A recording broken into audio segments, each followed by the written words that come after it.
Muy buenas tardes. Bienvenidos nuevamente aquí al Centro de Estudios Parlamentarios. Les agradecemos su presencia y agradecemos su paciencia. Estamos comenzando un poquito atrasados en este evento que es los grandes problemas nacionales, hoy tocando el tema de justicia. La justicia en México atraviesa hoy un momento decisivo. La reciente reforma judicial que introduce la elección popular de jueces, magistrados y ministros representa un cambio sin precedentes en la historia del país. Por primera vez, la ciudadanía fue llamada a decidir directamente quiénes integrarían los órganos judiciales desde la Suprema Corte hasta los tribunales locales. Este modelo busca acercar la justicia al pueblo y combatir la corrupción, pero también abre interrogantes sobre la independencia judicial, la preparación técnica de los candidatos, hoy jueces, y los riesgos de politización en un poder que por esencia debería ser imparcial. A la par, las reformas a la ley de amparo han generado un intenso debate, mientras el gobierno sostiene que buscan evitar abusos y agilizar procesos. Diversos sectores advierten que podrían restringir el acceso a este instrumento histórico de defensa de los derechos fundamentales, especialmente en causas colectivas como el medio ambiente, la salud o la libertad de expresión.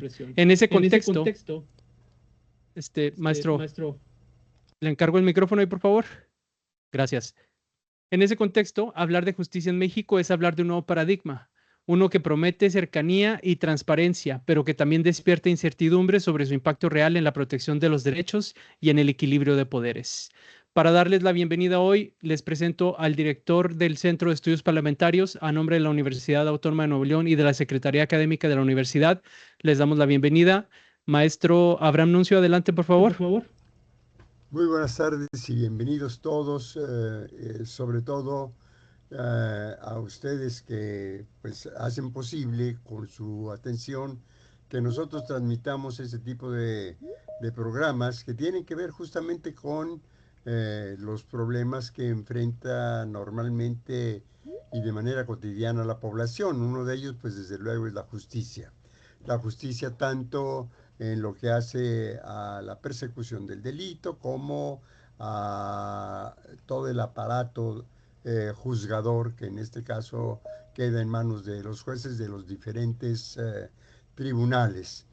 En este sentido, pues me da mucho gusto recibir por una parte a la doctora Alejandra Pinedo Acuña y también al maestro Bernardo Batis Vázquez, que son quienes nos van a acompañar esta tarde para hacer sus comentarios correspondientes en torno a modificaciones que han tenido lugar ciertamente de carácter histórico y cuyos efectos pues todavía no nos son perceptibles ni podrían serlo porque es sumamente reciente su implementación.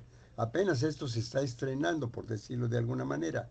Entonces, la experiencia que nosotros podemos esperar naturalmente tiene que ver con el anuncio que se hace en los términos de tener una justicia más amplia, más expedita, más transparente, menos ligada a los intereses comerciales de los grandes empresarios, como se presentó en los últimos tiempos, el ejercicio que se hizo de este poder desde sobre todo la Suprema Corte de Justicia. Y entonces eso pues es justamente lo que nosotros pretendemos explorar en los análisis de quienes sabemos tienen suficiente experiencia y trayectoria como para hablarnos con suficiente autoridad acerca del tema. Así que adelante, por favor, vamos a darle la palabra a la doctora Alejandra Pinedo Acuña. Sea bienvenida de nueva cuenta y le suplicamos que haga el uso de la palabra sin antes, desde luego, pedirle al licenciado Candelas que lea su currículum. Gracias, maestro. Le encargo el micrófono ahí, por favor. Muy bien. Bueno, pues bienvenida la doctora Alejandra Pinedo Acuña. Ella es licenciada en Derecho por la Universidad Iberoamericana Campus León, con estudios en la Universidad de Jean Moulin Lyon en Francia, maestra en Derecho Constitucional y Amparo en la Universidad Iberoamericana de León, maestra en Derecho Público y actualmente es doctora también de la misma institución en Derecho Constitucional. Tiene especializaciones, perdón, con diplomado en Planeación Estratégica de Campañas Electorales, amplia formación en Derecho Penal, perdón, Anticorrupción y Juicios Orales, con múltiples cursos y talleres impartidos por la Suprema Corte de Justicia, la INACIPE y el Instituto Evo.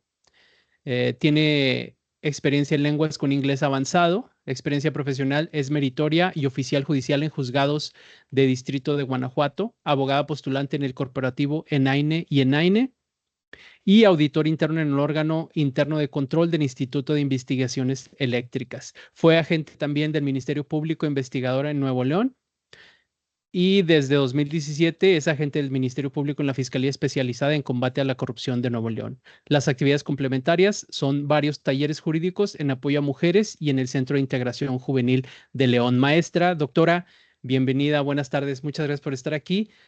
Y pues adelante con el tema de justicia en México.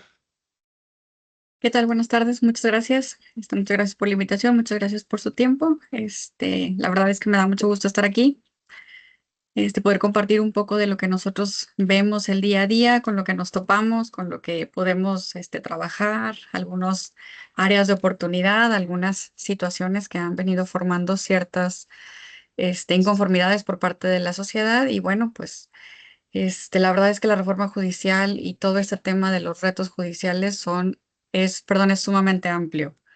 Tenemos muchas áreas de oportunidad.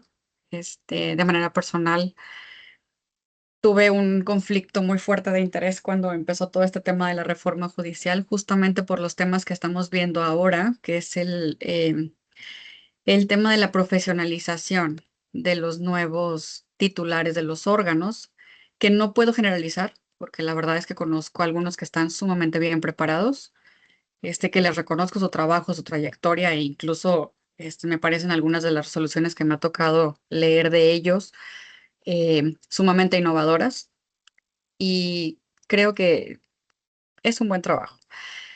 Sin embargo, en términos ya prácticos o términos ya un poco más establecidos, por así decirlo, es también un conflicto muy grande para nosotros como operadores del sistema de justicia, a lo que nos tenemos que enfrentar en temas de que los jueces sean elegidos por temas electorales. Y a lo que me refiero específicamente es a que si bien algunos de ellos o la mayoría cumplen con requisitos mínimos, por llamarlos de alguna manera, lo cierto es que no todos cuentan con la preparación para ser un impartidor en justicia. Esto no quiere decir que no sean personas letradas en el derecho, que no sepan lo que están haciendo, por así decirlo, pero es evidente que lo que es el tema de impartición de justicia, específicamente hablando de las pautas de las audiencias, fundamentos, debates, estrategias, etcétera, pues nos estamos enfrentando a muchas cosas. Yo difiero en el término de que no podemos evidenciar. Coincido en el tema de que es nuevo, de que nos estamos adaptando, de que es un tema de aprendizaje, que es un tema esperado en muchas de las pautas, el poder, ¿cómo decirlo? Pues adaptarnos, acostumbrarnos, llegar a esos temas en donde no tengamos una confrontación directa con esto. La verdad no estoy segura que podamos lograr un nivel importante o alto en sistemas de imparticiones de justicia, específicamente hablando de las audiencias. Así como lo dije hace un momento, yo tuve un conflicto muy fuerte porque si bien estoy de acuerdo en que efectivamente el Poder Judicial necesitaba algunos cambios, sí creo también que no eran estos los cambios que se necesitaban por parte del Poder Judicial. Creo de primera instancia que una de las partes que se atacó fuertemente con la reforma fue el tema de la profesionalización. ¿Por qué? Porque en su momento se generaron canales, la escuela judicial se puso más activa, ahora sí teníamos que asistir a cursos para poder obtener por ejemplo, un nombramiento como actuario, teníamos que ir a una escuela de formación judicial para obtener o acceder a un acuerdo, perdón, a un nombramiento de un secretario. Y claro, a los concursos de oposición para poder seguir subiendo con los jueces. Si bien no está eliminado o erradicado en su totalidad, lo cierto es que el permitir el acceso directo de, pues, de abogados que pueden tener el conocimiento técnico, creo que sí es una vulneración muy grande a derechos humanos. Creo que es una vulneración muy grande a una impartición de justicia. Y sí creo que eventualmente todo esto nos va a jugar en contra. ¿Por qué? Porque esa falta de profesionalización en los juzgadores eventualmente se va a reflejar en una resolución judicial, eventualmente se va a reflejar en em, pues en la concesión o no de un amparo. Vamos a empezar a limitarnos en temas em, de estudio o prácticos técnicos. En mi caso en particular puedo hablar del tema penal porque es al área a la que me dedico. Y bueno, yo creo que todos aquí hemos visto los videos que se han difundido en temas de secuencias de audiencias, de cómo se llevan, de cómo algunos abogados no tienen ni idea de lo que están haciendo como jueces, permiten los accesos, defensores que les tienen que decir lo que sigue, ministerios públicos que piden precisiones sobre resoluciones porque no parecen hacerlo, este, cumplimientos de amparo que dicen así como lo decía y pues nunca se pronuncian sobre cómo venía el sentido de la resolución. Todo eso nos vamos a empezar a enfrentar como litigantes, como estudiantes, como partícipes. Este, y pues la verdad es que es parte de ¿cómo llamarlo? Pues de un proyecto o de un tema al que nos vendría bien hacer una revaloración de si es lo más adecuado el acceso a estos términos. ¿Por qué? Porque la gente que fue cesada o que dejó sus encargos al momento de la tómbola que se tuvo todo este proceso, pues era gente capacitada, era gente que tenía ya experiencia, era gente que tenía dominio, conocimiento, sabían a lo que se enfrentaban, tenían el tacto, tenían la forma de llegar a las personas. Y bueno, eso es algo que los nuevos titulares tendrán que irse adaptando poco a poco a ellas, si es que lo logran, porque es un tema de formación. Es un tema que considero yo te lo da de una manera autónoma pues la práctica, el hecho de estar ahí, el hecho de empezar como meritorio, de acceder a un puesto de oficial, de poder concursar, de saber lo que tienes que hacer, esa adrenalina que te da en el paseo, no pasé el examen para ser actuario, paseo, no pasé el examen para ser secretario, cómo voy en el concurso de oposición para ser jueces, cómo me estoy proyectando, cómo me ve la ciudadanía en cuanto a los temas de resoluciones, qué tan capacitado estoy, a qué accesos perdón, a qué recursos puedo tener acceso. Creo que todo esto es parte de lo que considero yo es uno de los puntos medulares que fue atacado por parte de la reforma. Considero que el hecho de que se le haya dado un enfoque político, totalmente político, a una elección judicial, nos deja en entredicho en cuanto a la justicia a la que vamos a acceder. Mucho se ha manejado el tema de que era el deseo de la ciudadanía, el hecho de que los jueces fueran pues más accesibles, que pudiera ser cualquier persona que tenga un perfil mínimo. Este, y creo que la percepción de esto fue hasta cierto punto errónea. Errónea en el sentido de que ahora nos estamos enfrentando a jueces que no tienen idea de lo que están haciendo, gente que no está capacitada, persona que depende totalmente del secretario de Estudio y Cuenta, de los proyectistas, de alguien que le diga o que le sople un poquito sobre cómo va, que tengan ciertas cuestiones. Y puedo entender porque, al menos en lo personal, me tocó vivir el cambio entre el sistema escrito y el sistema oral. Y también fue todo un shock en su momento, ¿verdad? Adaptarte ahora a un nuevo sistema de audiencias orales, ya no son escritas, ya no presentabas todo, ya no era como que oculta. Hablando en temas del sistema penal, incluso ahora lo estamos viendo con el sistema familiar, que está pasando a ser un sistema oral. No veo mal el hecho de que el derecho se transforme, el hecho de que cambie. Sin embargo, el hecho de que se politice, el hecho de que se elimine una profesionalización, el hecho de que los jueces no puedan tener la libertad, la independencia por sí mismos, es complicado. Entiendo que en su momento dijeron, bueno, la reforma es para darle como que el poder al pueblo, para que puedan tenerlo, para que puedan verlo. Sin embargo, pues hasta el momento se nos ha evidenciado bajo distintos panoramas y perspectivas que esto no está sucediendo y muy por el contrario está afectando los accesos a la justicia. ¿Por qué?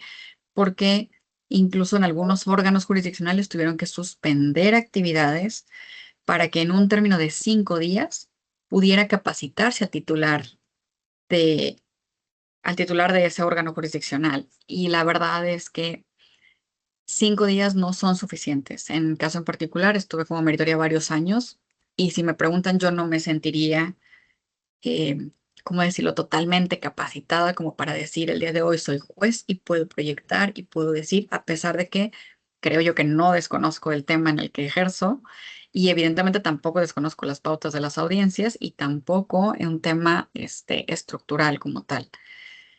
Sin embargo, bueno, esto deja al aire ciertos temas, ciertas posiciones que realmente atienden más, desde mi muy particular punto de vista, a un interés político. ¿Por qué? Porque no pueden decirme, o creo yo que no pueden decirnos, que el pueblo es quien está pidiendo este tipo de justicia, cuando el pueblo no termina de entender cómo es un proceso penal o no cómo es un proceso judicial. Si tú lo ves, la justicia está o debería de ser accesible para todos. Y sin embargo me dicen, es que tú elegiste al juez. Sí, pero al juez lo elige el imputado y el denunciante, el jefe, o sea, el empleador y el trabajador, el demandado y el demandante. Es decir, no se convierte en una representación social el juez y no está para representar los intereses populares, está para representar o para ejercer y hacer valer la ley en los términos en los que está. De esta manera, o de tal suerte que pudiéramos nosotros considerar que no se llena o no se satisface este, el objetivo principal por el cual se dieron las reformas.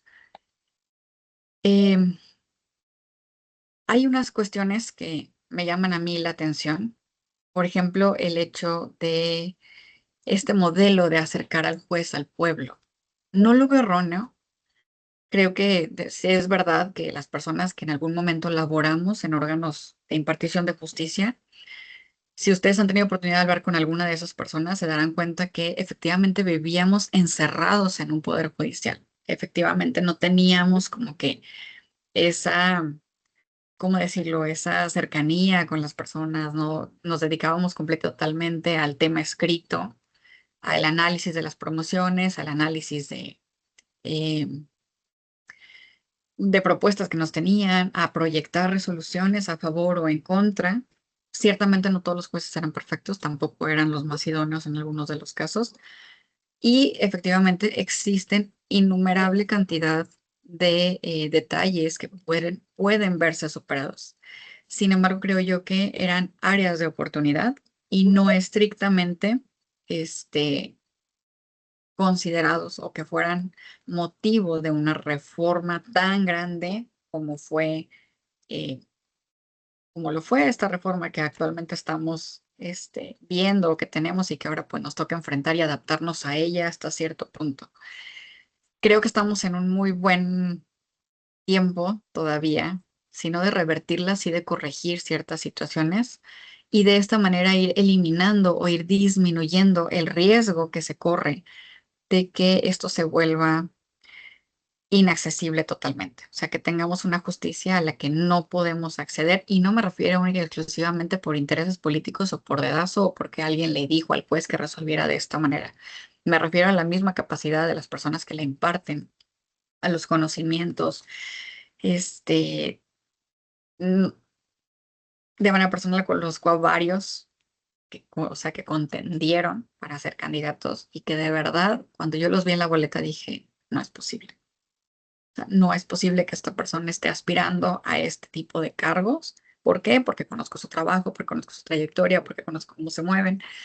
Y el hecho de que le den el acceso a este tipo de personas es complicado. Por otro lado, también aplaudí que contendieran varias personas que sé que de sobra que tienen la capacidad, que tienen el conocimiento, que tienen el tacto y que tienen esa sensibilidad para ser juez, pero que además están preparados, que en su momento cuando buscaron ser candidatos a esto, se ocuparon de prepararse para llegar al encargo a través de cursos de argumentación, pautas de audiencias. Algunos estudiaban las audiencias, veían cuáles eran los proyectos cuáles eran los conflictos que se presentaban de manera cotidiana, fundamentos.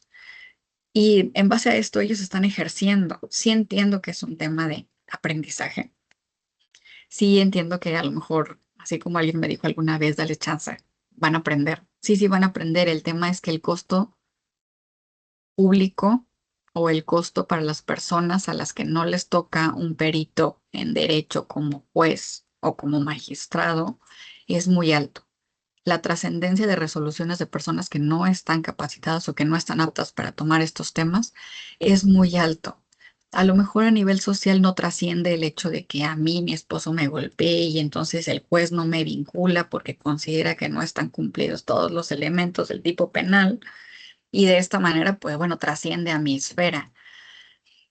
Pero tampoco es un tema aislado, puesto que sí, de la violencia por sí misma, por hablar de un delito que pudiera ser en concreto o que pudiera verse como que no afecta, sí repercute, porque aliada a esta está toda la red, todos los paralelos que pueden entrar a proteger a una persona que está siendo víctima. Y entonces el siguiente delito ya no es un delito de violencia, es decir, ya no se quedó en la pareja, ahora se escaló. ¿Por qué? Porque ellos no tienen acceso a a una justicia viable. Creo yo que desgraciadamente a México le falta mucho para poder acceder a este tipo de reformas judiciales y que sean efectivas. De primera instancia, la separación de poderes y la no politización son dos temas que considero que los mexicanos, en términos generales, no estamos todavía preparados, que no estamos capacitados para sobrellevarlos y esto eventualmente va a traer como consecuencia el detrimento tanto de la carrera judicial como de las resoluciones, el acceso a la justicia y por ende todos ¿cómo decirlo? Los baches con los que nos vamos a empezar a topar, todos los problemas, los retos que tendremos que enfrentar.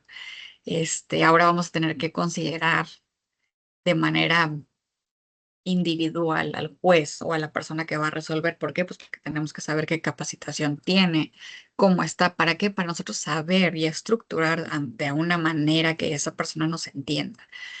Y no tendríamos por qué hacerlo. No tendríamos por qué hacerlo porque se supone que la persona a la que nos estamos enfrentando o a la persona que tenemos enfrente es un perito, es un doctor en derecho que sabe de lo que está hablando, que conoce las pautas, que conoce reglas, tratados internacionales, tratados de jurisprudencias, absolutamente todo.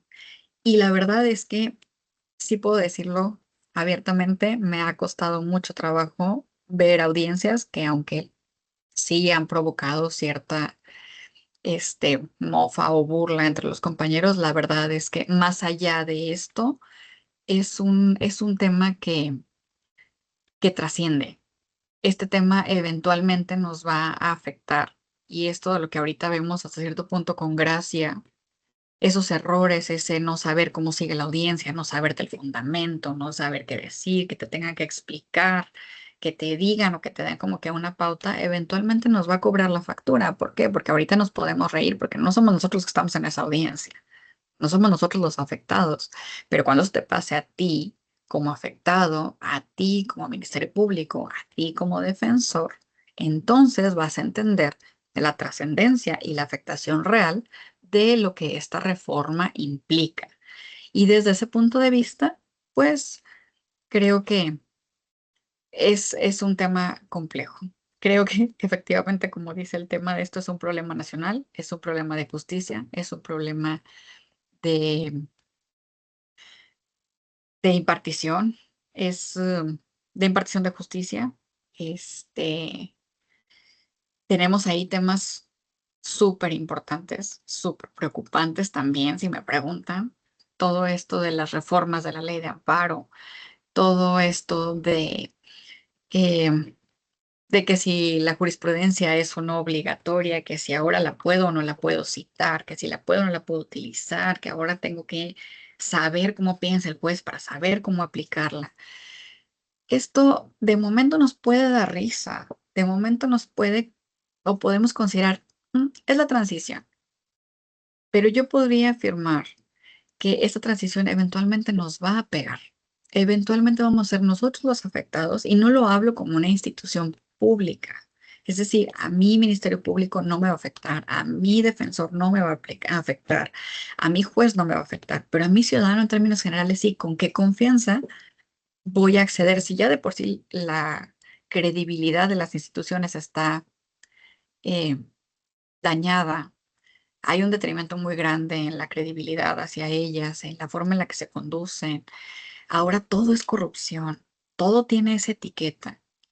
Sí se puede porque se puede, sí no se puede porque no se puede, pero ahora todo, absolutamente todo está considerado un hecho de corrupción y creo que no es por ahí.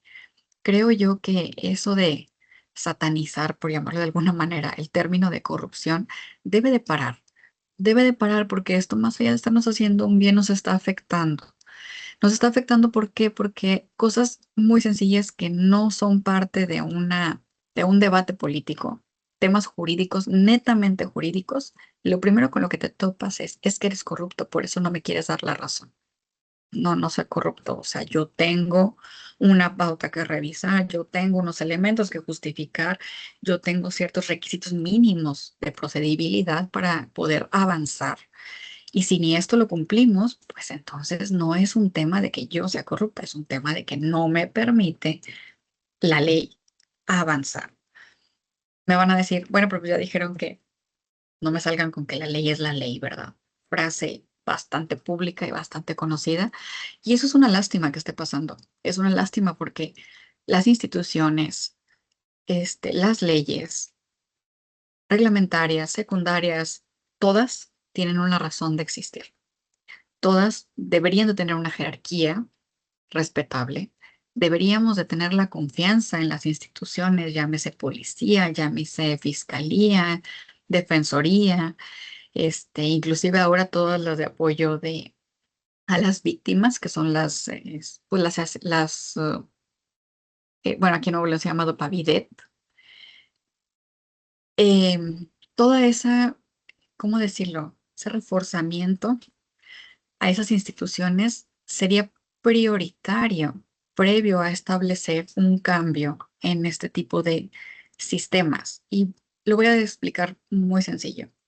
Si yo confío en un ministerio público, si yo confío en un defensor que me representa, vamos a empezar a eliminar toda la estructura de opresión que se tiene o la visión de opresión que se tiene sobre una visión del Estado, perdón, la opresión que se tiene por parte del Estado hacia un ciudadano. Es decir, ¿qué es lo que yo voy a hacer? Si a mí el policía, en lugar de decir, de detenerme con droga, me siembra la droga, yo sé que cuento con un defensor capacitado, con recursos a su alcance, que va a hacer al menos lo indispensable para comprobar que están mintiendo. Pero si yo desconfío de esa institución, de entrada, ¿qué es lo primero que voy a hacer? Pues ya qué hago. Y si a eso le sumo que el juez no está capacitado para ver ese tipo de mañas dentro de las audiencias, pues realmente no hay esperanza. No hay esperanza para quién, para esa persona, para esa familia, porque no se afecta el entorno única y exclusivamente de la persona que está siendo procesada. Se afecta el entorno de toda la familia. No es nada más de ellos, es el mismo tema para las víctimas. Si la víctima tiene la confianza de acercarse a una fiscalía que sabe que lo va a respaldar y que sabe que en un momento dado va a juntar los elementos necesarios para poder ir a representarlo, ojo, cuando sí constituyan delito, no cuando estamos hablando de berrinches, de temas de venganza que también pasa. Quien haya tenido experiencia en esto, no me dejará mentir, que no todo lo que se recibe, todas las denuncias que se recibe son reales. Y para eso, pues también hay que capacitarte. Si yo llego con un asunto de esos, con un juez que desconoce toda esta maquinaria, que desconoce la parte práctica del derecho. Práctica me refiero exterior a un juzgado, difícilmente la va a detectar. Y entonces, qué es lo que va a hacer? Ah, a mi consideración, esto es delito. Es que a mí la consideración que tú tengas o dejes de tener no me interesa. A mí me interesa que te apegues a lo que dice la ley. A mí me interesa que me digas objetivamente si cumplo o no cumplo y si en base a esto puedo o no puedo acceder a una justicia judicial, por llamarlo de alguna manera. Es decir, que tú pues no me representes, pero me des una sentencia o una resolución acorde a lo que verdaderamente pude comprobarte. Pero si la persona que está recibiendo esta información no tiene la capacidad, no tiene la sensibilidad, no tiene la experiencia en estos temas, va a ser sumamente complicado.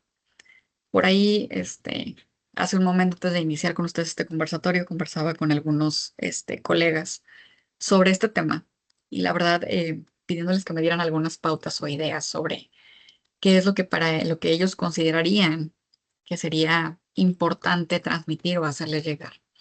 Y uno de ellos me decía, Ale, es que el principal problema que tenemos es que las frases que se han utilizado es que el juez puede de alguna manera resolver un asunto en base a lo que se le está explicando. Dice, y eso no es así. Y es verdad. Em, los jueces deben de considerar las posiciones de ambas partes porque siempre son contrarias. En cualquiera son contrarias. En cualquier área, no me estoy refiriendo específicamente a penal. Si estoy hablando de civil, el demandado tiene una postura, el demandante tiene otra. Si es en área penal, el denunciante tiene una visión y el investigado tiene otra visión. Entonces, siempre van a ser figuras encontradas. ¿Y qué es lo que esto nos va a llevar? Bueno, pues a buscar la verdad de cómo estamos interactuando con las personas, cómo estamos integrando las investigaciones, a quién le estoy confiando mi asunto. Y entre mi asunto me refiero mis bienes, mi patrimonio, mi libertad. ¿Cómo puedo yo confiar en esto? Creo yo que, ya para concluir, la reforma judicial era necesaria, no en estos términos. Sí creo abiertamente que le estamos haciendo más daño al país de lo que lo estamos reformando. No es atendible exclusivamente a esto de la reforma. Sin embargo, creo que el hecho de optimizar y subir estándares pudiera ayudarnos, si es que fuera la intención conservar este tipo de reformas, a tener esa certeza y esa confianza en los sistemas de justicia. Y eso pues eventualmente vendría a disminuir este problema tan grande que tenemos como lo es la justicia. Y en el caso en particular, a través de esta reforma judicial. Sería todo lo que puedo comentar por este momento. Bueno, doctora, muchas gracias por la presentación. A ver, permíteme, déjame checo ahí. Un eco. Ahí ya no se escuchó, ¿verdad? Bueno, agradecemos la participación, doctora, y ahora damos entrada al maestro Bernardo Batis, que actualmente se encuentra en el Poder Judicial. Si ya se encuentra presente, maestro, ya puede prender, por favor, su cámara y micrófono. Y así rapidito, ¿no? Pues él también es fue profesor de Derecho Constitucional, Sociedad y Estado. Ahí estoy escuchando un eco, si me permiten tantito. Bueno, ahí está. Y en este caso, pues le vamos a dar la entrada así rapidito, nada más remarcando. Actualmente él participa dentro de lo que viene siendo el nuevo sistema por parte de el Tribunal de Disciplina Judicial. Creo que esa sería la presentación más importante. Entonces, maestro Bernardo, adelante, por favor. Buenas noches, buenas tardes. Disculpen que voy a ser muy breve. Me citaron a las 5. Yo pensé que iba a ser cercano a las 5, pero agradezco muchísimo tanto a la doctora abogada Alejandra Pinedo Acuña por su exposición, a Gran Nuncio por invitarme a participar. Voy a ser muy breve porque lamentablemente tengo otro compromiso. Yo pensé que iba a ser una cosa después de las 5, un poco de tiempo más, y ya van a ser las 6. Pero sí quisiera decir que la reforma al Poder Judicial que se aprobó por el constituyente hace unos meses apenas, que se inició el proceso en febrero de este año, cuando ya por retirarse del gobierno, terminar su periodo de los 6 años, el presidente entonces López Obrador dejó un proyecto de reformas al Poder Judicial Federal. Ese proyecto siguió sus trámites y en septiembre del año pasado finalmente quedó, perdón, en septiembre de este año finalmente quedó ya aprobada la reforma. La reforma constituyó en algo muy importante, en algo de fondo. De los 3 poderes, el legislativo y el ejecutivo eran electos, siempre han sido electos. Participaba el pueblo a través de su voto directo, personal, en urnas, y el único poder que tenía un sistema diferente al democrático para alcanzar los cargos en él, el único poder era el poder judicial, tanto federal como los poderes judiciales locales. Tradicionalmente eran designados por diversos sistemas. Se buscaba con toda razón que fueran abogados competentes, que supieran, que tuvieran de preferencia una carrera judicial, que hubieran empezado a participar desde oficiales judiciales, actuarios, secretarios, proyectistas y finalmente jueces o magistrados. Todo era un sistema interno hacia adentro, distinto totalmente al de los otros 2 poderes. Pero la reforma que se aprobó y se publicó el 15 de septiembre de este año, hace unos pocos meses, estableció que también jueces y magistrados y juezas, ministras y ministros, debían ser electos por el voto popular. Y finalmente se dio esta gran transformación. Sin duda alguna, la modificación es de mucho fondo, de mucho fondo.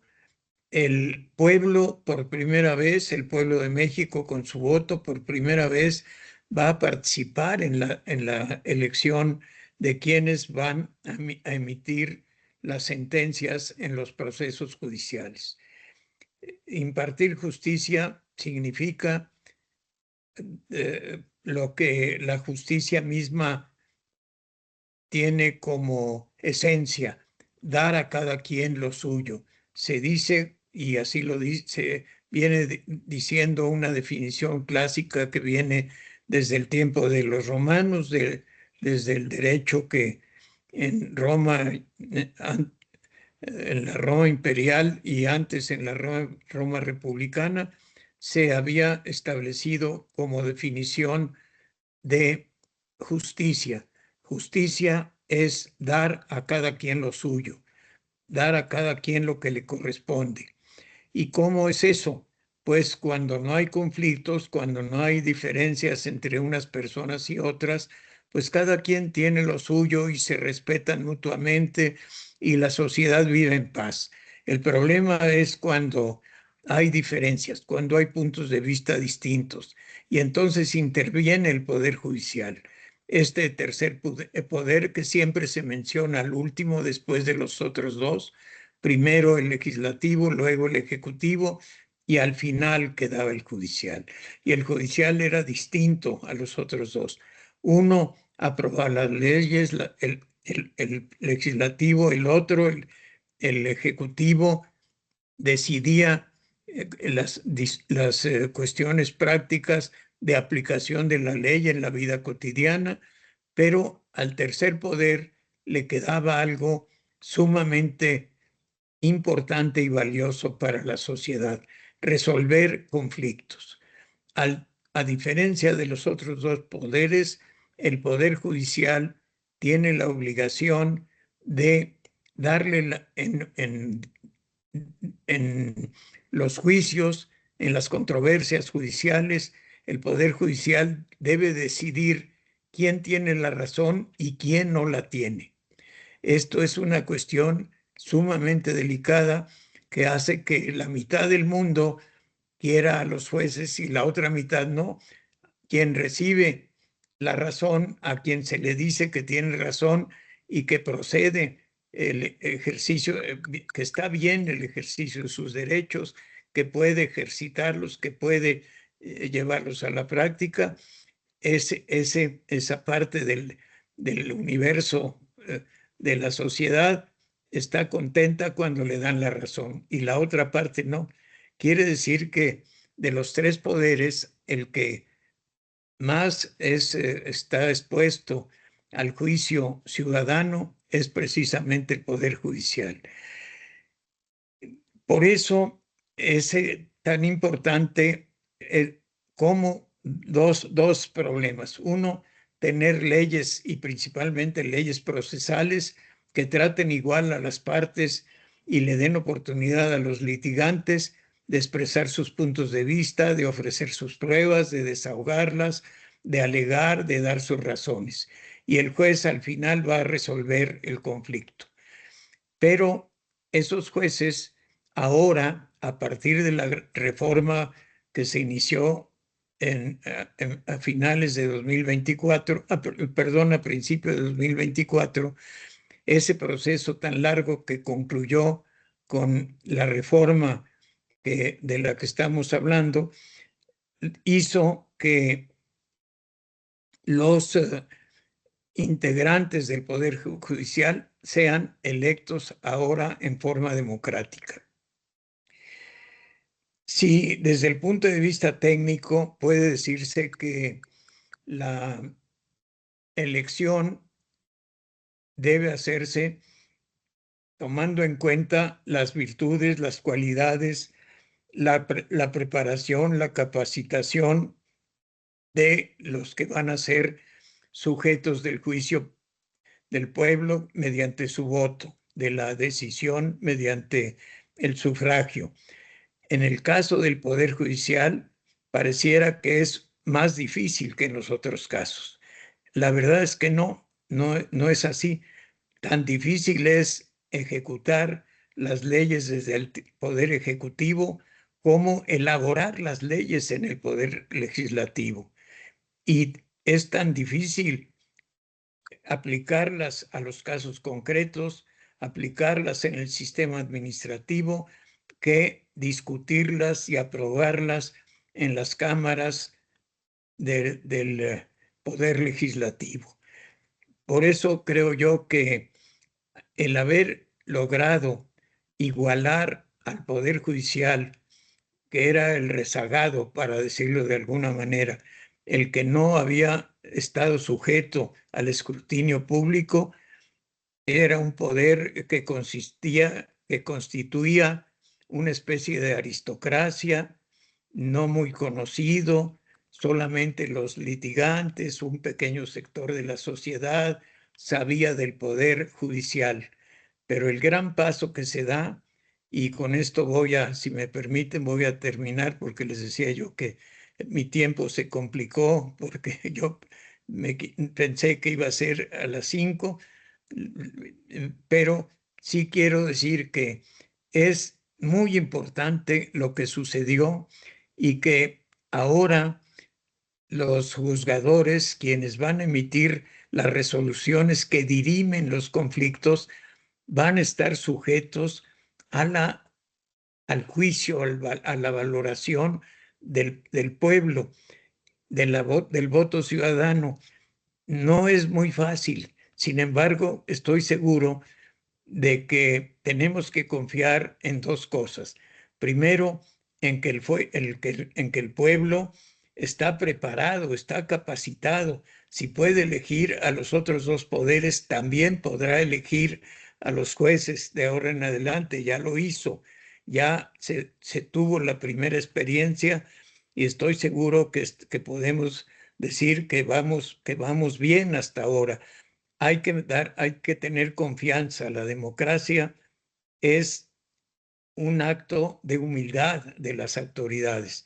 Ponerse en manos de la decisión popular no es fácil, pero creo que es la forma mejor, más respetuosa de la dignidad de las personas, de los gobernados y de los gobernantes, el que sean las autoridades sean electas, que sea el ciudadano el que tome la decisión final. Había procesos complicados, había pruebas, capacitación, carrera, todo eso se puede seguir tomando en cuenta. Lo único que hay que hacer ahora es presentarlo adecuadamente ante la opinión popular.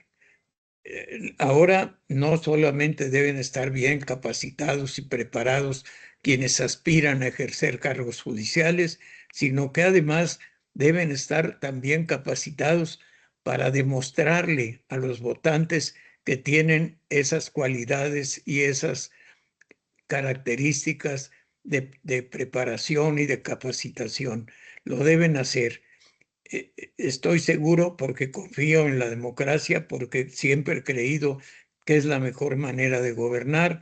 Estoy seguro de que el haber incluido al Poder Judicial en el sistema electoral y democrático es un gran paso.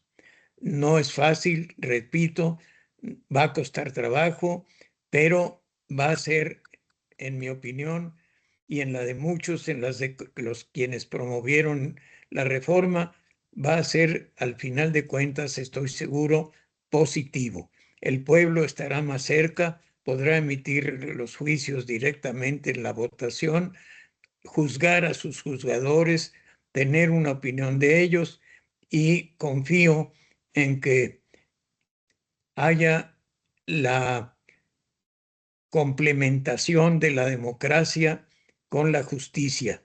Votar directamente por los cargos populares no se contrapone a escoger bien a los juzgadores. Ahora estos tienen que demostrar sus capacidades en las elecciones, en sus campañas, convencer a los votantes. Creo que esta experiencia, esta forma novedosa, tiene sus complicaciones, pero estoy seguro que es un paso adelante. Más vale que las autoridades sean electas a que reciban por herencia o por algún sistema aristocrático o por un sistema de competencia sin participación ciudadana. Estoy seguro que la mejor forma de escoger autoridades es la democrática. La democracia es el único sistema de decisión que respeta la soberanía popular. Ya no va a haber aristócratas selectos, dictadores, caciques, emperadores, reyes que tomen las decisiones por la gente. Ya el último de los poderes que estaba fuera de la democracia está incluido ya en el sistema, y desde mi punto de vista es ya un paso definitivo. Ahora hay que irlo perfeccionando, ver de qué manera las posibles fallas que pudiera tener el sistema, que las tiene seguramente ya, algunos las han identificado, pero que de ahora en adelante vayamos nada más afinando lo que se requiera afinar, completando lo que falte por completar, pero que tengamos plena confianza en que justicia y democracia no son conceptos opuestos, que se complementan, y que será para bien de México que los juzgadores sean electos. Muchas gracias, me disculpan pues un poco de las prisas, me despido, agradezco a Branuncio, a los oyentes, y con todo respeto Les digo que estuve muy a gusto platicando con ustedes, dando mi punto de vista, y que en otra ocasión, si me vuelven a invitar, estaré listo para participar con un poco de más de tiempo. Muchas gracias, Abraham. Muchas gracias, doña Alejandra Pinedo, y por compartir con usted esta tribuna. Y me retiro si me disculpan. Hasta luego. Muchas gracias, maestro Batis. Pues sí, lamentablemente empezó un poco tarde el evento debido a dificultades técnicas y es la razón por la que no comenzó exactamente a las 5 de la tarde. Pero de todos modos, agradecemos mucho. Lamentamos, no sé, supongo que no es posible que se quede para ya lo que viene, que es la fase de preguntas y respuestas. Pero igual, aquí continuamos nosotros. Le agradecemos, maestro. Y antes de continuar de nuevo con la doctora Alejandra Pinedo, no sé si el maestro Abraham Nuncio tenga por ahí algún comentario. Sí, ciertamente. Creo que las exposiciones tanto de la doctora Pinedo como del maestro Batis, pues obviamente dan lugar a una serie de comentarios que obviamente pues cada quien los hace a partir de su experiencia y no solo de su experiencia, digamos, profesional, sino de su experiencia biográfica. En mi caso, por ejemplo, pues yo soy abogado. Nunca litigué, pero pues naturalmente a lo largo de mi vida tuve que ver con muchos abogados. Ninguno de ellos, como litigante, a todos los que yo conozco, supe que fuera a hacerlo pasando por un juez sin estar dispuesto a cubrirle un extra, ¿no? Sin que estuviera dispuesto pues justamente a comprar o medio comprar sus servicios. Y esto, miren, aquí lo tenemos bastante a la vista. Por ejemplo, hoy, eh, ustedes han visto quizá la serie esta de en torno a la desaparición y muerte de esta chica de Bani. Pues bueno, eh, no se puede decir que el personal jurídico y judicial que vio el caso no tuviera largos años de experiencia.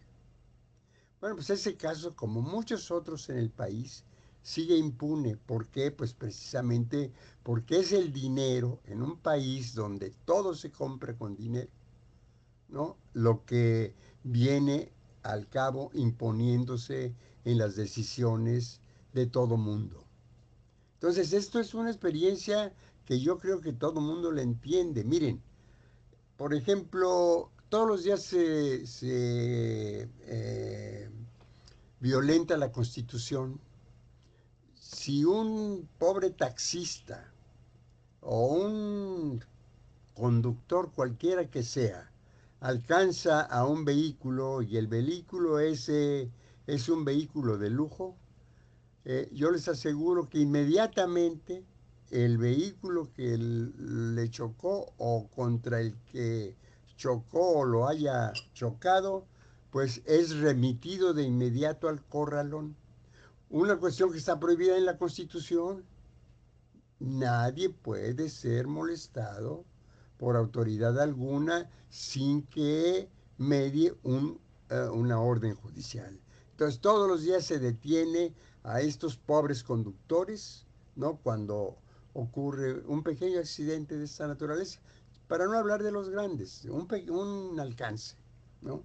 Entonces, la justicia, la verdad, todavía nos falta muchísimo para poder alcanzarla, por lo menos en términos aceptables, porque la verdad es que a mí se me hace sumamente grueso, vaya, inconcebible, el hecho de que haya individuos como Ricardo Salinas Pliego, este empresario dueño de TV Azteca y de otras empresas que debe 68 mil millones de pesos y que no sea capaz sistema judicial del país, ni siquiera el sistema que persigue los delitos, de haberle podido echar el guante, porque este señor tendría que estar en la cárcel.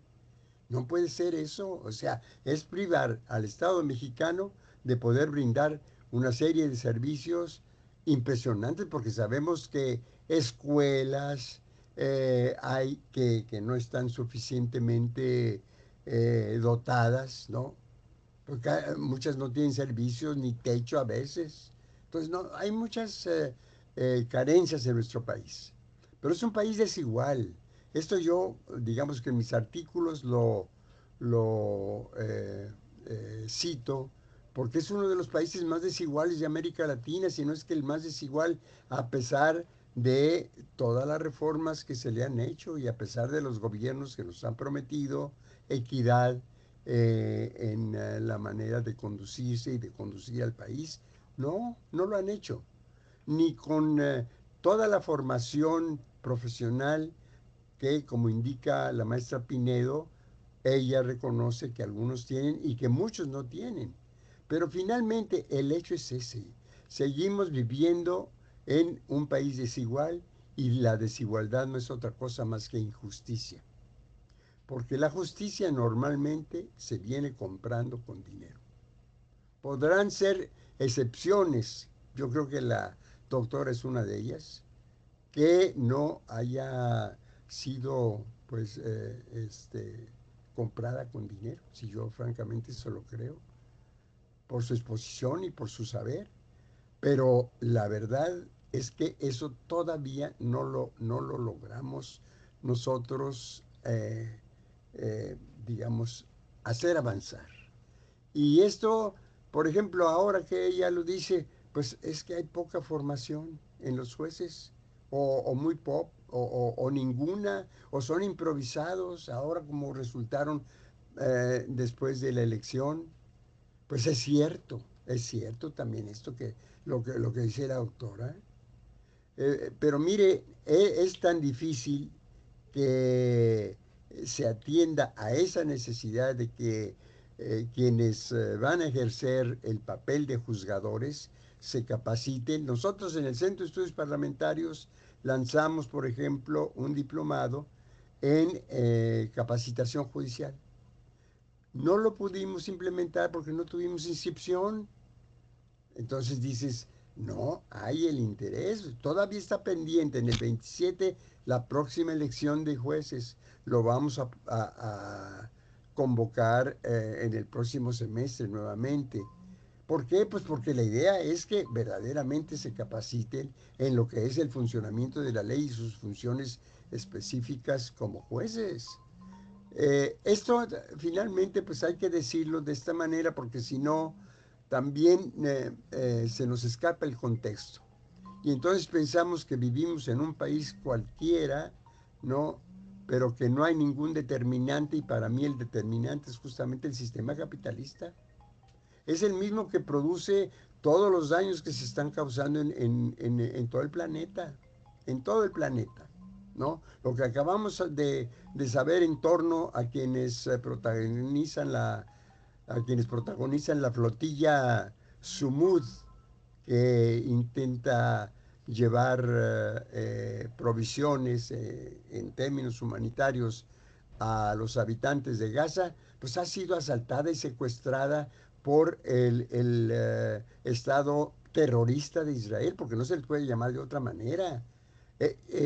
Incurrió en aguas internacionales, ¿no? Los asaltó, los capturó y se los llevó a su prisión. Tú dices, es que el derecho, francamente, así está. ¿Por qué lo hace de esa manera Israel? Porque está respaldado por el principal apoderado de los dólares, que es Estados Unidos. Es el dinero, es el dinero. Y entonces, en ese sentido, pues, la verdad, nosotros tenemos que luchar muchísimo, muchísimo, sobre todo la sociedad civil, que no estamos en esa condición de ricos, para decirlo de una manera muy llana. Tenemos que luchar mucho Y ahora, por ejemplo, en esto de los jueces, así como de los diputados, por lo menos hacernos y que nos permitan tener su correo para escribirles. No hay eso, no hay difusión. No hay difusión, no hay publicidad acerca de lo que hacen nuestros políticos. Y los jueces, pues sí, obviamente se requiere que no tengan mayor interés político, pero si lo tienen económico ya es político. Entonces, ese tipo de cuestiones, desde mi punto de vista, hay que evaluarlas todas para tener una visión de conjunto de lo que es el sistema judicial, los otros poderes y finalmente nuestro país como un país regido por un determinado sistema socioeconómico. Por favor, doctora, si requiere hacer algún comentario. Gracias. Voy a abordar algunos de los temas que usted ahorita mencionó y que también el maestro Bernardo, que tuvo que retirarse, hizo énfasis sobre ellos. Y creo que más allá de decirme como que no tengo la razón, creo que me la dio, en el sentido de que pues les falta capacitación a los jueces. Y pues sí, o sea, el tema principal es ¿verdad? Que los jueces carecen de una capacidad, no de una capacidad, perdón, de una capacitación judicial como tal. No es lo mismo que tengamos ni una maestría, ni un diplomado, ni un curso en temas de argumentación judicial, como en el tema de resoluciones. El tema de dictar una sentencia no es argumentar, es justificar, es adminicular datos de prueba con hechos y en base a esto emitir una resolución que sea objetiva, que sea viable y que sea pegada a la ley. Sin embargo, el hecho de que sean improvisados, de que sean personas que no traen una carrera judicial, que sean personas que no conocen de estos temas, que no sepan lo que es el estar ahí, el luchar por un lugar, el tener que presentar un examen de oposición, tener que ir a una capacitación que no son cortas, son largas, y en base a esto obtener una cédula, por así llamarlo, una cédula de actuario, una cédula de secretario que eventualmente te permite el acceso a un nombramiento parcial o definitivo, es decir, temporal o definitivo de uno de estos cargos, y eventualmente el acceso al concurso de oposición para poder acercarte a un puesto tanto de juez como de magistrado, es lo que lo hace complicado. Las personas que nos formamos dentro del Poder Judicial, y ahí sí me incluyo, porque finalmente desde que yo era estudiante ingresé a un Poder Judicial y conozco cómo es por dentro y conozco la carga laboral que tienen y cómo son las políticas. La verdad es que te haces distinta a la persona que es externa totalmente. ¿Por qué? Porque en un Poder Judicial te enseñan a razonar, a revisar, a fundamentar, a investigar, a leer, argumentar y apegarte a una realidad evitando sesgos emocionales, que es justamente de lo que usted hablaba hace un momento, que es lo que hace que tomen estas posturas para hacerlas políticas o para hacerlas públicas y de esta manera incentivar a la sociedad a que tome partido en determinaciones y decisiones que no le corresponden. ¿Y a qué me refiero? Usted bien lo decía, el caso de Devani. Del caso de Devani puedo hablar mucho, pero me voy a limitar a lo que me está permitido exponer. El caso de Devani fue un caso público, fue un caso mediático, fue un caso en el que el único beneficiado de esto fueron las personas cercanas a ella. Nadie más. Fiscalía tuvo que cesar al Ministerio Público, que tuve la oportunidad de conocerlo, que creo que no era un mal elemento. Todo lo contrario, era una persona muy metódica, una persona que se dedicaba a su trabajo, que tenía los fundamentos, que tenía el conocimiento. Y eventualmente, ¿qué fue lo que pasó? Fue tanto el tema mediático, político, de personas externas a una fiscalía, a una investigación que intervinieron en él, que qué fue lo que hizo la Fiscalía General de la República. ¿Sabes qué, Nuevo León? Yo atraigo el caso. ¿Y qué pasó cuando atrajeron el caso? Nada. Exactamente lo mismo que estaba aquí. Pero Mediáticamente hablando, ese asunto ya tenía un coste político, ya tenía un impacto social. Y entonces, ¿a qué es a lo que se enfrenta una fiscalía? Justamente a esta apreciación. Fiscalía no hizo nada. Fiscalía tenía personal que no estaba capacitado, que no hicieron su trabajo, que no tenían estas cuestiones, y eso no fue así. Si ese hubiera sido el caso, entonces cuando la PGR en su momento, ahora FGR, atrae el caso, ellos lo hubieran solucionado. Ellos hubieran judicializado a las personas, ellos hubieran dado con todas las negligencias que tuvo la Fiscalía Estatal, y entonces hubieran hecho lo que en derecho correspondía. ¿Qué fue lo que pasó? Terminó igual. ¿Por qué? Porque las pruebas que había dentro de la carpeta, los elementos con los que se contaban, no eran suficientes. O eran suficientes, pero no para el resultado que el público esperaba. Y me refiero al público. ¿Por qué? Porque el padrastro se colgó de las redes sociales, se colgó de los medios de comunicación, esperando que a alguien, a quien fuera, se le crucificara por eso y se categorizara como un feminicidio y como un asunto que viene a marcar al Estado de Nuevo León como un punto vamos, como un punto malo, por llamarlo de alguna manera, en cuanto a la precisión que se tiene el acceso a la justicia. Insisto, de haber sido el caso que en efecto ese tema en particular hubiera estado temas de política, temas de economía, temas de que te pago para que no lo hagas, te pago para que omitas, te pago para que ocultes. Entonces, Fiscalía General de la República hubiese encontrado estas fallas y hubiese dado el acceso a esta justicia, pero tampoco pasó. ¿Por qué? Porque lo que había dentro de la carpeta marcaba una pauta que no coincidía con la pública y pues eventualmente eso nos hace a nosotros como ministerios públicos, o como impartidores de justicia, por decirlo, pues, como parte del sistema operativo de justicia, tomar otro tipo de determinaciones. Eso por una parte. Por la otra, este tema de la corrupción, digo, le agradezco porque efectivamente yo no tomo dinero. Creo que soy fiscal que puedo considerarme con mi conciencia tranquila en ese sentido.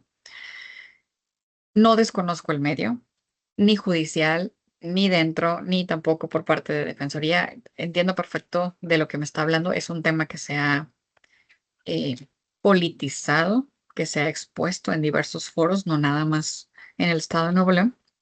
Y bueno, lo que ha pasado con esto es que de ahí se han agarrado para estructurar ciertas políticas. ¿Políticas de qué? Cero tolerancia a la corrupción, no nada más estatal, nivel nacional.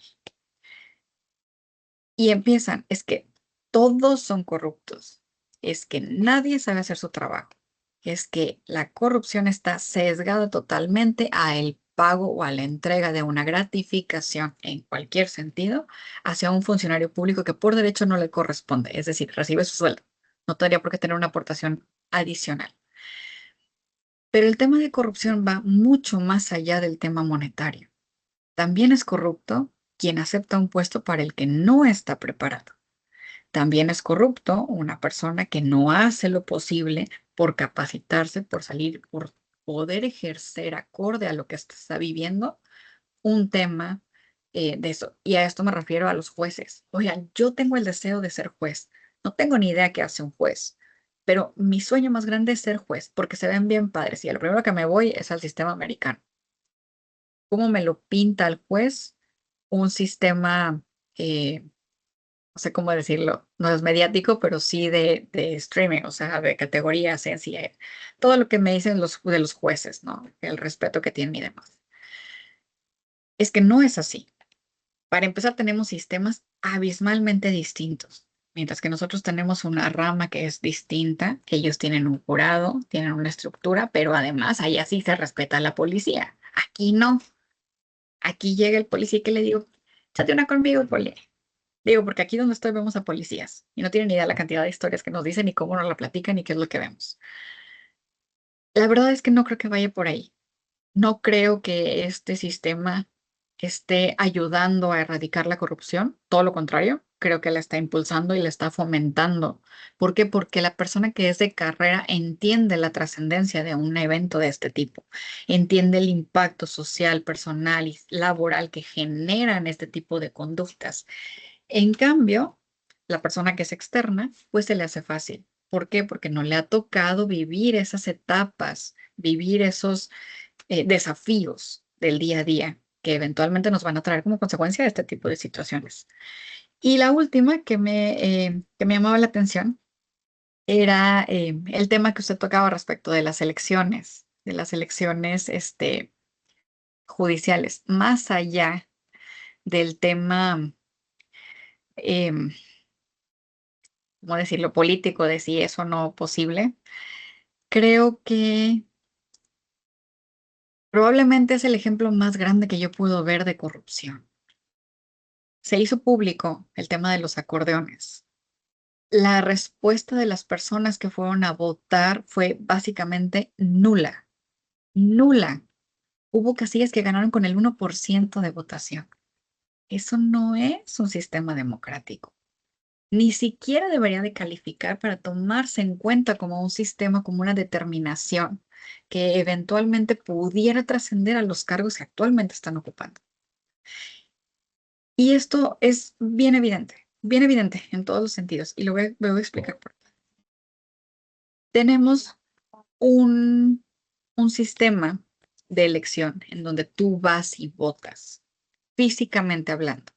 El control de las actas lo tienen los funcionarios de casilla que fueron capacitados 1, 2, 3 semanas antes, que se les explica cómo va a estar todo este proceso y que finalmente son ellos quienes se encargan de contabilizarlo. Pero ojo, ninguno de ellos tiene una capacitación real en torno a un derecho electoral. Ellos se limitan a entregar las boletas, sellar las credenciales y esperar a que tú emitas el voto. Pero nadie te dice lo que tienes que hacer con las boletas que quedan. Ah, bueno, el encargado de casilla te va a decir que se las tienes que entregar, sin contabilizar, sin cancelar, sin lo que sea. Esta vez fue peor. ¿Por qué? ¿Qué fue lo que pasó? No vamos a contabilizar casilla por casilla.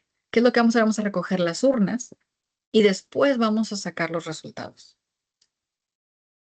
Totalmente vulnerables esas elecciones.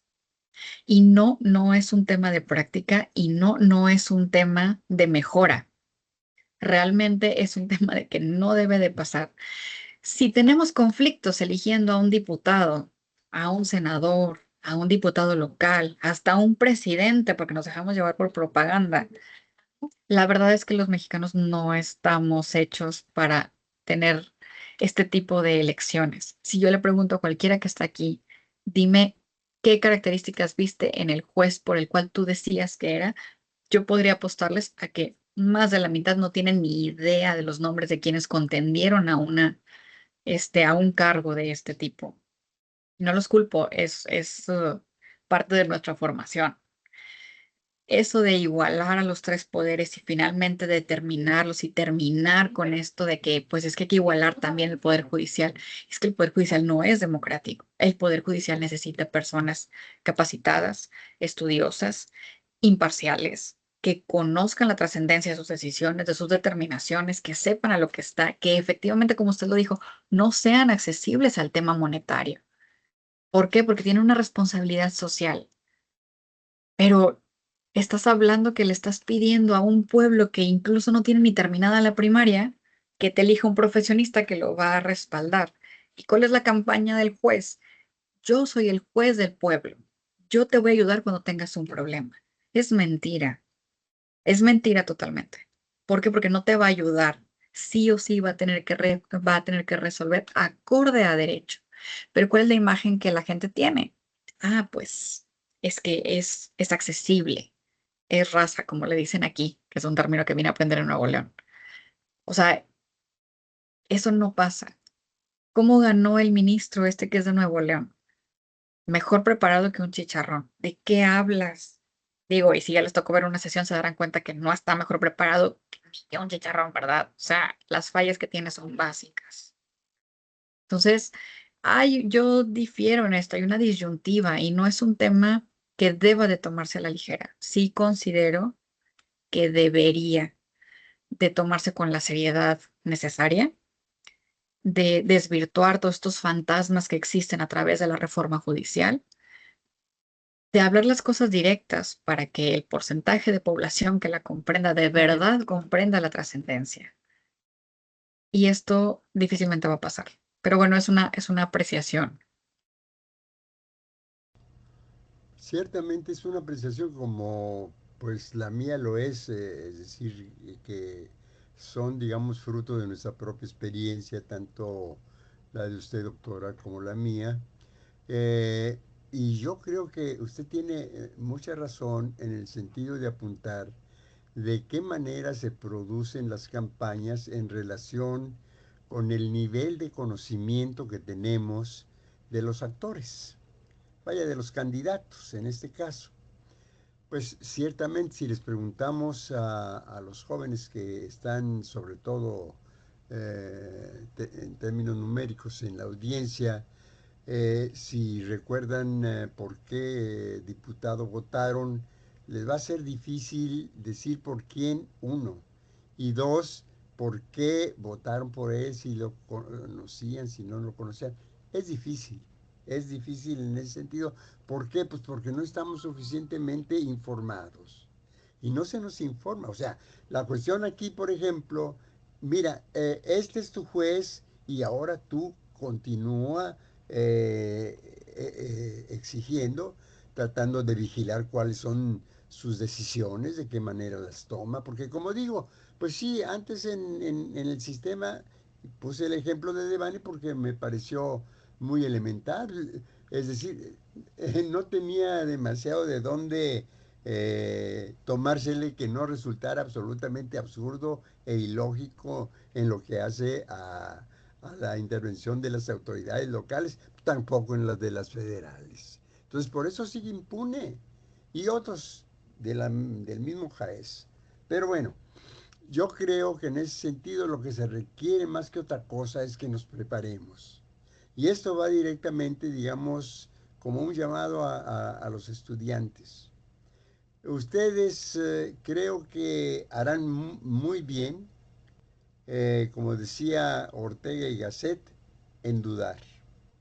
Creo que si algo verdaderamente nos justifica como seres pensantes, eso es, en primer lugar, el derecho a dudar, no el derecho a creer, a irse con la finta, a irse con el rumor que aparece entre correos y mensajes de este tipo, ¿no? Porque pues eso está cargado justamente de emoción, no pasa justamente por una racionalidad, por una reflexión, y entonces nos llenamos de basura ideológica, nos llenamos de basura informativa, más bien de desinformación. Y a partir de ahí ciframos nuestros juicios y opinamos en el mismo sentido, repitiendo lo que ya escuchamos. Entonces, eso es fatal.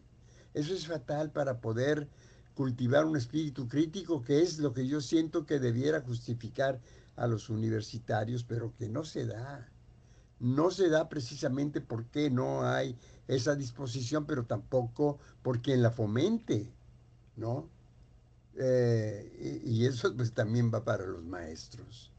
Este espíritu hay que fomentarlo a efecto de que no creamos en lo que dice, como dice la doctora, la propaganda. Pues sí, la propaganda es muy insistente y eso lo supo desde siempre el ministro de Hitler, ¿no?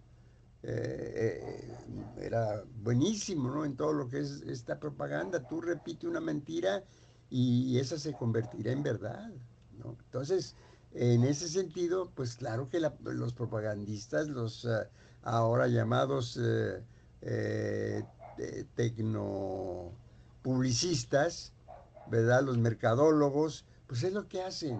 No, tú síguele ahí. Pero entonces eso simplemente nubla el panorama y nos nubla también la mente. Yo creo que ese tipo de discusiones pues es importante, pero también es muy importante que ustedes opinen, que ustedes digan, yo creo que falta decir esto o que no se dijo suficientemente bien lo otro. O pedir una aclaración o pedir una puntualización. Todo esto pues tiene que ver con lo que nosotros esperamos precisamente al hacer ese tipo de convocatorias, porque como ustedes ven, son convocatorias de alguna manera masivas. Aquí hay, ¿cuántos participantes tenemos, Víctor? Ahorita Ahorita 335 y si 335 hay y si hay preguntas, preguntas, maestro. maestro. Si Perfecto. quiere Si para quiere que para que pasemos a eso. pasemos a eso. Muy bien. Adelante. Gracias, maestro. Bueno, primero que nada, pues sí, muchas gracias, doctora. Muchas gracias también al maestro Batis nuevamente por la participación y la apertura de los temas, ¿no? Que finalmente, por más que intenta uno no politizarlos, pues es imposible. Y es precisamente uno de los problemas que vemos aquí en abrir a la democracia, yo sí diría entre comillas, el sistema judicial, ¿no? Porque no veo la forma en que sea democrático cuando el juez no puede tomar decisiones populares, sino que las tiene que tomar fundadas en la ley, en la interpretación de la norma y la evidencia, como mencionó la doctora, ¿no? Entonces, respecto a eso, van precisamente algunas de las preguntas, pero una de las más importantes que yo consideraría revisar era esa precisamente, doctor. O sea, ¿cómo puede un juez o incluso una elección, ¿no? Que se dio de forma apresurada, más que nada porque no estaba actualizado el sistema. No, digamos que el INE no era una institución que dijéramos que fuera confiable. No se realizó primero en este caso, una reforma electoral que nos diera la confiabilidad. Y como mencionó usted, doctora, precisamente cómo esta elección fue más opaca. De por sí ya teníamos problemas con las elecciones, fue más opaca en el sentido de que incluso se emiten ciertos lineamientos y a la hora de que el INE interprete esos lineamientos, finalmente el Tribunal Electoral se los revierte. Entonces el INE, que sí de alguna forma estaba siguiendo la ley, es controvertido por el Poder Judicial y tuvieron que dejar entrar a jueces que se supone que no tenían que entrar por las mismas normas que se establecieron con una reforma apresurada. Entonces, ¿en qué problema nos mete esta situación respecto a la confiabilidad? O si debería haber confiabilidad en cuanto a los jueces cuando son electos democráticamente, otra vez entre comillas, porque debido a la situación no veo cómo se pudiera considerar confiable, doctora. Y hay más preguntas, pero si quiere responder un poquito a esa temática.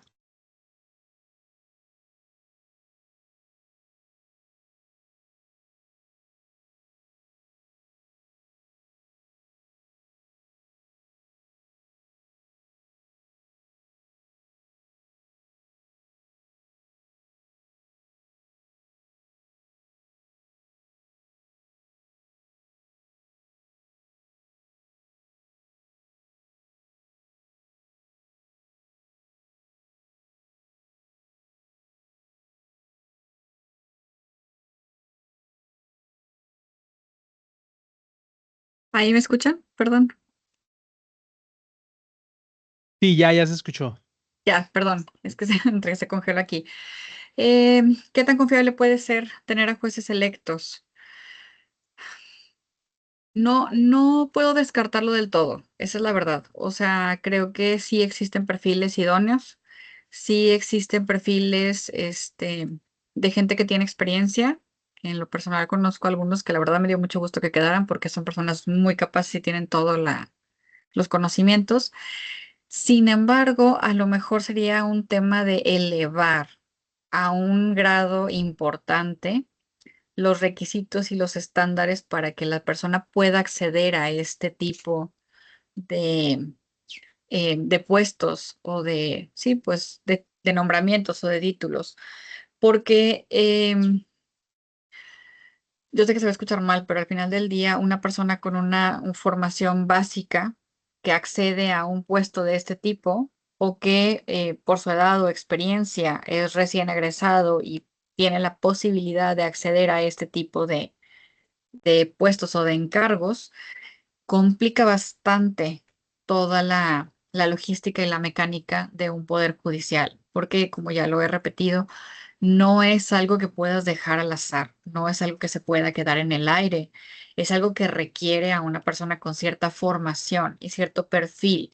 Y no estoy hablando de que todos tengan que ser doctores en derecho, de que todos tengan que ser subespecialistas, no, pero lo mínimo, que tengas una lógica jurídica estructurada, que tengas conocimiento pleno, que tengas algo que te haga, eh, no sé cómo decirlo, destacar o poder ser parte, que tú tengas algo que aportarle al Poder Judicial. Y creo yo que también lo más importante en todo esto de las elecciones de los jueces es la sinceridad con la que los que contienden lo hacen. Es decir, yo sí me siento genuinamente con la capacidad de contender. Siento que tengo el conocimiento y que puedo aportar algo a la sociedad. Y entonces contiendo. Está genial. Está genial. ¿Por qué? Porque la persona está preparada, tiene la intención y entiende la creación o la vocación para la cual está contendiendo. Y eso es oro molido. Sin embargo, la verdad es que la educación del mexicano va más allá a el poder que puedo obtener a través de este nombramiento para hacerme notar y entonces ejercerlo como a mí me dé la gana. Y por ahí se hicieron públicas eh, unas capturas de una conversación de Facebook de este juez, de un juez que está en audiencia y el defensor le tiene que dar la pauta de qué es lo que sigue en la audiencia y después se ve en una conversación de WhatsApp en donde perdón, de Messenger, en donde acceden a él y por medio de un chat empieza y qué es lo que hace el juez, empezar a amenazar. Yo soy una figura pública, tú no puedes burlarte de mí, espérame, eres una persona ordinaria. Tu encargo es ser un juez, pero finalmente eres una persona normal, como cualquier otra. Entonces creo yo que no es un tema del perfil de elección, es un tema de la cultura que tenemos. Y a partir de ahí es complejo, muy complejo. Muchas gracias, doctora. Por acá tengo otra pregunta. Bueno, creo que ahí se respondió una pregunta precisamente respecto a los requisitos para ser juez o magistrado, ¿verdad? Básicamente en cuanto al conocimiento, más que nada, y ya lo señalaba la Constitución, ¿no? Al menos 5 años de haber practicado litigio, ¿no? Eso te da ya al menos una idea, aparte de tener carrera judicial, lo cual pues ya desapareció. Y la otra sería una interesante. Voy a poner dos juntas para ir así un poquito rapidito porque ya va a ser tiempo. Una, se puede revocar la reforma judicial y la otra sería, a ver, ¿dónde estaba? Ya se me perdió la otra. Bueno, si de alguna forma esta reforma realmente llegó a enfrentar la corrupción y la impunidad, que son los grandes problemas nacionales, dice aquí, precisamente, sin perder de vista los principios de equidad y acceso para toda la ciudadanía, supongo que a la justicia. Entonces, pues si se puede o no se puede. Yo digo que esa parte sí estaría en veremos, doctora, ¿no cree? Vamos a ver. Sí, creo que no tenemos una estructura todavía porque evidentemente todo está en el aire. Si se pudiera revocar, creo yo que en la misma forma en la que fue creada, con la misma voluntad del legislador, pudiera revocarse, pero ojo, en este punto en el que estamos, en donde ya estamos a media marcha del proyecto inicial, es decir, ya están los nombramientos, ya están las destituciones, ya está avanzado este proyecto, sería igual o más complejo el revertirla. Y voy a explicar por qué. Porque la gente valiosa del Poder Judicial, la gente que tenía carrera, ya fue destituida. Tú dile a uno de ellos, oye, ¿sabes qué? Me equivoqué, voy a revertir la reforma y quédate otra vez en tu tribunal. ¿Y qué es lo que te van a decir? No soy un títere. O sea, tú me destituiste, tú me faltaste a mis derechos laborales, inclusive de varios de ellos se habló mal públicamente. Desconozco si con razón o sin razón, porque sinceramente no me puse a investigar la destitución de todos y cada una de las personas que no salieron sorteados en esa tómbola. Pero debo de reconocer que en un grupo en el que me tocó coincidir, uno de ellos decía, yo lloré mucho cuando estaba en la tómbola. Dice, porque es como eres, o sea, tu vida, tu trayectoria, a lo que le dedicaste estudio, tiempo, alma, que incluso sacrificaste tiempos de familia, libres, enfermedades y demás, simplemente no valió. No valió, no trascendió y aparte de que no trascendió, estoy siendo parte de un sistema que sé que va a fallar. Por aquí lo veía en una de las preguntas, me decían algún sistema, algún país que lo tenga, lo tienen medianamente funcional. Medianamente funcional, ¿por qué? Porque pues la gente ya se acostumbró, que es lo que nos va a pasar. Si no hay un perfeccionamiento a esta reforma judicial, si no se le quita ese tinte político, lo que va a pasar es que nos vamos a acostumbrar. ¿Y qué es lo que decían ahorita? Es que no se pueden heredar. No se pueden heredar, pero espérame, porque si tú vuelves a contender, sí lo puedes volver a ganar. Pues es heredar. O sea, ¿cuántas veces voy a poder hacer eso de aquí a que me muera? No, pues es que es heredada, ¿no? Al final del día puede seguir siendo reelegible N cantidad de veces y seguir siendo partícipe de esto. Entonces, quisiera decirte con certeza, y la verdad es que hasta yo quisiera convencerme de que es una cosa de nada muy fácil revertirlo y volver a tener a los jueces capacitados y todo. Y en algún punto, si me dijeras, prefiero lidiar con ese tipo de corrupción ya mañada, o con ese tipo de plazas heredadas, o con ese tema de que tengo a toda mi familia trabajando en el Poder Judicial, a lidiar con esto de ahora voy a ir a enfrentarme a ver qué criterio, acorde a su capacitación y capacidad, voy a obtener. Esto es un tema político y lo voy a repetir, yo creo que hasta que me muera o me callen, pero es un tema político. Este tema de que eliges al juez es un tema mediáticamente aprobado, pero funcionalmente nulo. ¿Qué es lo que hace una persona que tiene poca o mucha, poca capacitación? La verdad es que, mira, me voy a ir así, rapidito. El estándar medio de una persona educada en México es tercero de primaria. Tú pídele a un niño de tercero de primaria que te diga quién es un juez y no vas a ver qué es lo que va a hacer al azar. Total, lo que yo estoy haciendo es ejercer mi voto y con eso me siento empoderado. Pero la capacidad de educación, o sea, el nivel de educación, la capacidad de decisión racional real es nula. Y partiendo de ese entorno tenemos un conflicto. Entonces, ¿qué es lo que yo sugeriría? Pues justo lo que no quieren hacer. Empieza a educar, empieza a generar gente consciente, gente que cuestione, no gente que a todo te diga que sí. O sea, los que han sido mis alumnos, que ya había algunos aquí, que he tenido el gusto de estar con ellos, saben que yo les digo, pregúntame, cuestióname. Prefiero mil veces decir, ¿sabes qué? No sé, déjame lo investigo. Ah, no, es que es así porque te estoy diciendo que es así. ¿Por qué? Porque generar esa duda y así me lo dijeron y lo voy a decir con palabras coloquiales, con tal de darle en la torre a la maestra, voy a investigar para dejarla en mal. Te lo juro que lo prefiero. ¿Sabes por qué? Porque eso ya desarrolló en ti algo, una inquietud, una capacidad de investigación, de racionalización e incluso de abstracción de información. Y entonces, ¿qué es lo que yo hice? Pensaste.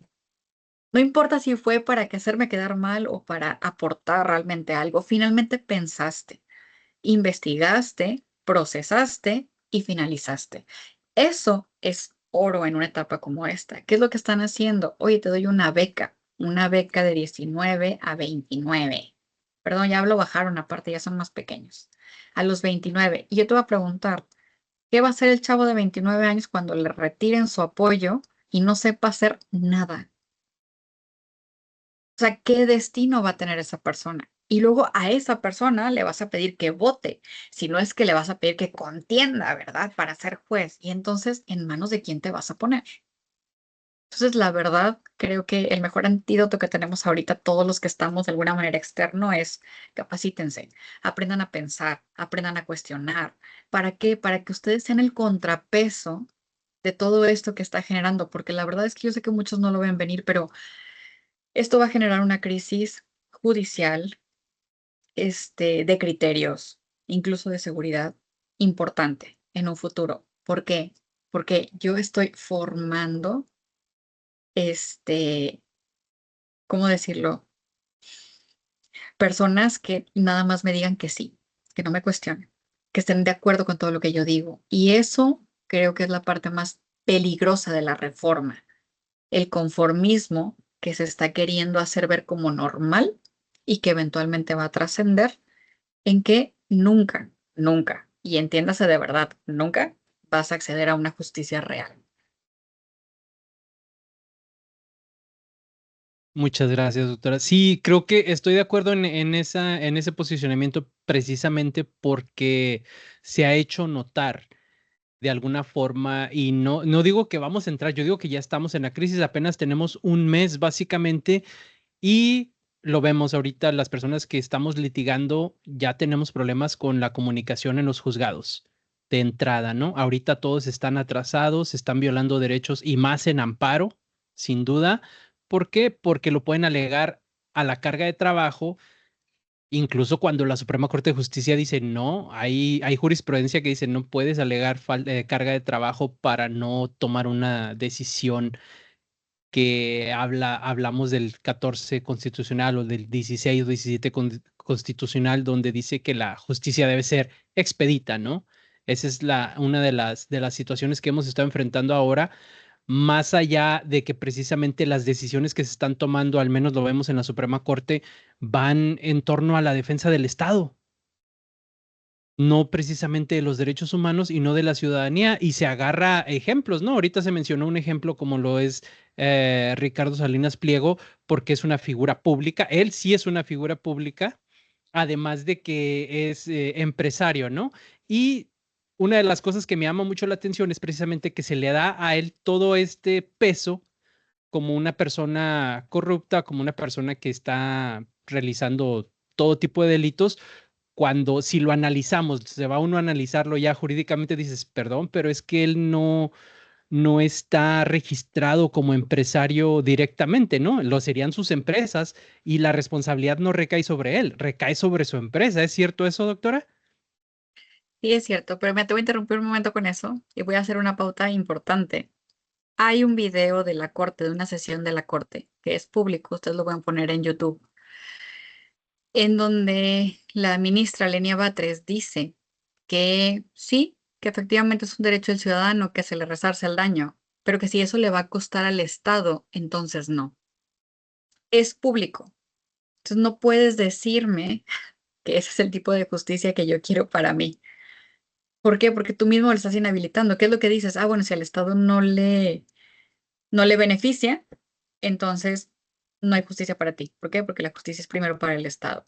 Y tener esos posicionamientos, híjole, de verdad no quisiera ni saber ni en qué vamos a quedar. Y pues se intentó desde la reforma, ¿no? Donde quisieron desaparecer aquello de lo que viene siendo ah, lo de los tratados internacionales. No sé si recuerdo que querían remover eso del artículo primero constitucional, ¿no? Empezando con la reforma, donde, ¿sabes qué? Olvídate de la convencionalidad. Ey, pero, perdón. Se apagó el micrófono, doctora. Perdón, en la reforma venía como un transitorio, el hecho de que no se iba a permitir el control de convencionalidad bajo ciertas situaciones. Y eso, pues, literalmente está mandando a la persona que está buscando, que reclamando justicia, pues a la nada. Pero bueno, nos está comiendo el tiempo.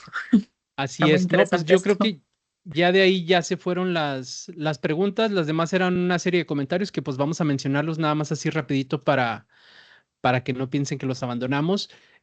Una de ellas era, por ejemplo, el Poder Judicial no es democrático en el sentido electoral, pero sí forma parte de un sistema democrático porque funciona como contrapeso y garante de los derechos. Ahorita se hablaba precisamente de la división de poderes y creo que pues ahora ya no se ve esa división de poderes cuando precisamente los juzgadores están más bien defendiendo los intereses económicos del Estado, más que ningún otro, porque no podemos hablar de ninguna otra situación más que los económicos, ¿no? Además de que no se distingue lo que viene siendo las materias, ¿no? En cuanto a la resolución del problema judicial actual, yo sí creo que la capacitación debería existir. Incluso se mencionaba la semana pasada que hablábamos en el tema de educación, cómo estamos mal en educación y cómo ha ido también decayendo el sistema educativo con la nueva escuela mexicana en los números, más allá de hablar de la dignidad. Eso está pasando, no es que tuviéramos un sistema de justicia excelente, pero sí había avanzado en los últimos años, ¿no? En apegarse desde 2011 hacia adelante, había estado avanzando a pasos agigantados con lo que fue la integración real de los derechos humanos. Esa nueva visión que venía ahora ya va de reversa precisamente ¿por qué? Porque se están tomando decisiones económicas. Entonces es algo que se tendría que revisar en cuanto a que las personas juzgadoras o aquellos que aspiran precisamente otra vez el sistema mismo debería encontrar una forma de integrar una nueva forma de carrera judicial para todos aquellos que quieran aspirar a ser jueces. Y si no se cumple una cierta temporalidad antes de comenzar con las aspiraciones, que no puedan participar. ¿Por qué? Porque el trabajo lo requiere, ¿no cree, doctora? Sí, yo podría decir que es uno de los pilares y de las fortalezas que tendrían que sustentarse como tal. Mira, es que es un tema súper interesante. La verdad es que no tendríamos un fin porque aparte no es un tema de posicionamiento, sino de una realidad, de un estudio. Y em, no sé cómo decirlo, pero creo que lo mejor que podemos hacer es, si ya no tenemos la posibilidad de revertir esto, porque pues el poder no está en nosotros, en el sentido de que no somos políticos, no somos senadores, no tenemos a nuestro cargo, no somos tampoco así súper influyentes, aportar nuestro granito de arena. ¿Cómo? Estudiando, cuestionando, preparándonos. ¿Para qué? Para que cuando venga y dejar de las ideas de que es que yo no puedo acceder, ¿por qué no? ¿Quién te dice que no? No lo politizas, pero inténtalo. ¿No? Definitivamente. Bueno, pues ya, muchas gracias, doctora. Ya queda un minuto ya para cerrar. Maestro, no sé si tenga por ahí algún comentario para el cierre. ¿Está apagado su micrófono, maestro? Ningún comentario más, yo creo que lo que ha expuesto la doctora y lo que expuso el maestro Batis, pues es suficiente como para que por lo menos la audiencia pues se vaya con ideas que ojalá pudieran discutirlas, digamos, en sus círculos correspondientes, porque pues esto no es más que justamente un aperitivo para que ustedes puedan sentirse con la apetencia de seguir discutiendo, pues cada quien por su lado y en los grupos con los que ustedes pues tienen relación. Yo creo que es una discusión que no termina ni hoy ni el próximo año, es una discusión de largo plazo, ¿no? Sobre todo, ¿en qué sentido? O en el mejor de todos, yo creo. En el sentido de que cada quien, pues, si llega a alguna conclusión, pues que ésta sea producto precisamente, como dice la doctora, del estudio, de la organización, de la discusión, y esto solamente se logra tanto a partir del esfuerzo propio como del intercambio de ideas con los demás, porque si no, pues tampoco lo que podemos concluir puede llevarnos a buen puerto. Así que nuevamente, pues a todos, claro que les agradecemos su presencia. La próxima edición de diálogo, quiero decir, de nuestros conversatorios, pues será en torno al tema de la economía. Así que les vamos a pedir que estén justamente pendientes de este nuevo conversatorio, que también pues dará para muchos comentarios y la exposición correspondiente de los participantes. Así que gracias de nuevo, doctora, y en el Centro de Estudios Parlamentarios, pues ustedes nos encuentran con facilidad y estamos a sus órdenes. Muchas gracias a ustedes por la invitación. Gracias por el espacio. Gracias.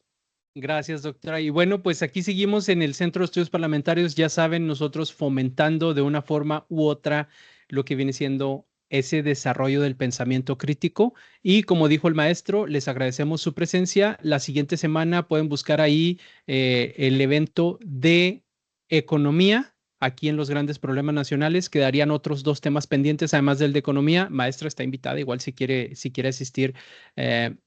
A escuchar, a compartir opiniones también y preguntas respecto al tema de economía como problema nacional y se seguirán exponiendo las ideas de ambas partes, ¿no? Cuando digamos que se defiende una parte y se señala la otra, diría yo, sería lo correcto, pero todo finalmente es en aras de, como lo mencioné, desarrollar el pensamiento crítico y que a la gente le interese más y cada vez más participar, informarse e investigar, no quedarse conforme simplemente viendo los sucesos. Muchas gracias a nombre del Centro de Estudios Parlamentarios, maestro Abraham Nuncio, nuestro director, doctora Alejandra Pinedo Acuña, muchas gracias por su participación. Nuevamente un agradecimiento al maestro Bernardo Batis por estar aquí presente. Nos vemos la próxima semana. Que tengan una excelente tarde. Gracias.